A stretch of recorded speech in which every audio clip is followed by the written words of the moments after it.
पूर्व में मुझे पति व बच्चों को शारीरिक रूप से अत्यंत कष्ट भोगना पड़ा है अत्यंत कष्ट भोगना पड़ा था। में शारीरिक कष्ट हो सकते हैं हमारे, नहीं, पूर्व में लिखा है?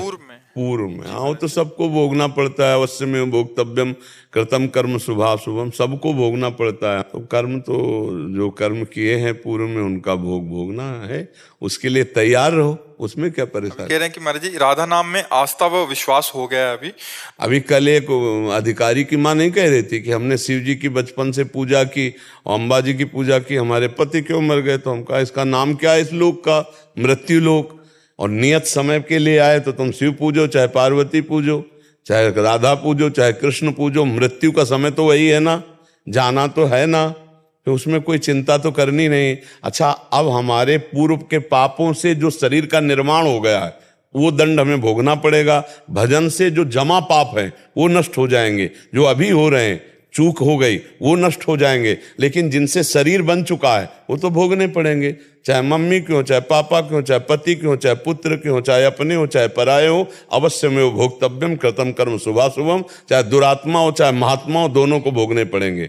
फिर अंतर क्या है भजन से? भजन से उसके संचित कर्म भस्म हो जाएंगे, क्रियमाण निष्प्रभावित निष्फल हो जाएंगे और भगवान को प्राप्त हो जाएगा। प्रारब्ध को भोग ले। अगर हमारी बात समझ में आ रही हो तो समझ लो, प्रारब्ध तो भोगना ही पड़ता है। अब आप चाहे राधा नाम पे विश्वास करो या ना करो, आप भगवान को मानो या ना मानो, वो तुम्हारी रुचि है, प्रारब्ध को भोगना पड़ेगा। इसीलिए कहा जाता है होश में रहो, कर्म संभाल के करो। और अभी भजन कर लोगे तो संचित भस्म हो जाएगा, क्रियमाण आपके पवित्र हो जाएंगे। और अगर भजन नहीं करोगे तो इतना हिसाब है कि भोग करके लाखों करोड़ों जन्म हम भोगे तो भी हमारा हिसाब खत्म होने वाला नहीं। धैर्य पूर्वक आए हुए दुख सुख को बड़े बड़े धर्मात्माओं को सहना पड़ा है। 12 वर्ष का वनवास, 1 वर्ष का अज्ञातवास साक्षात धर्मराज युधिष्ठिर को, ऐसे निष्पाप महात्मा को भी भोगना पड़ा है। जहां जहां जैसे जैसे कर्मों का संयोग है बड़े बड़ों को भोगना पड़ता है। इसलिए भोग के लिए तो तैयार रहो कि जो हमने पूर्व में पाप कर्म किए हैं, पुण्य कर्म किए हैं, जैसे हमारे ना चाहने पर हमें दुख मिलता है, ऐसे ना चाहने पर सुख मिलेगा। बिल्कुल ना चाहो तो भी मिलेगा। तो हमें चाहिए कि दुख सुख को समान भाव से भोग कर भजन करते हुए अपने कर्म संस्कारों को नष्ट करके भगवान की प्राप्ति की बात करें, तब तो बात समझ में आएगी। नाम जप करो सुखी हो जाओगे। प्रारब्ध भोगना पड़ेगा। खुली खुली बातें हैं जो तस्मात् शास्त्रम प्रमाण से हैं, मनमानी नहीं है। यहाँ कोई ऐसा पैदा नहीं हुआ है कि प्रारब्ध को भस्म कर दे। शरीर के प्रारब्ध बड़े बड़े सिद्धों को भोगने पड़े। देख लो सिद्ध महापुरुषों के चरित्र पढ़ के, जिनकी कृपा से दूसरों को रोग रहित किया जा सकता है, वो महात्मा स्वयं रोग से पीड़ित और कष्ट सहे हैं। चाहे जितने बड़े महापुरुष हों, बड़े चर्चा है बड़े महापुरुषों की,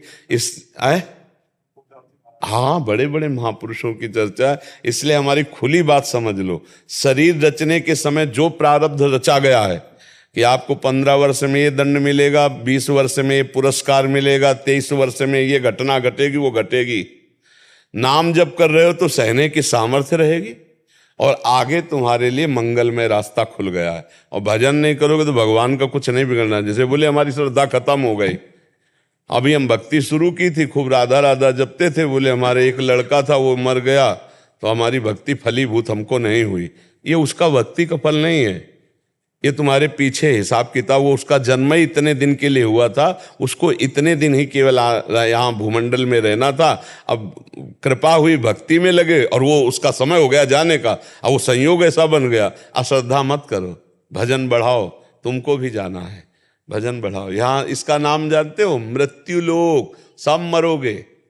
देखो यहाँ खुली बात है, आज नहीं तो कल, कल नहीं तो परसों नंबर हमारा तुम्हारा सबका है। अब पता नहीं कब है, ये पता नहीं है ना।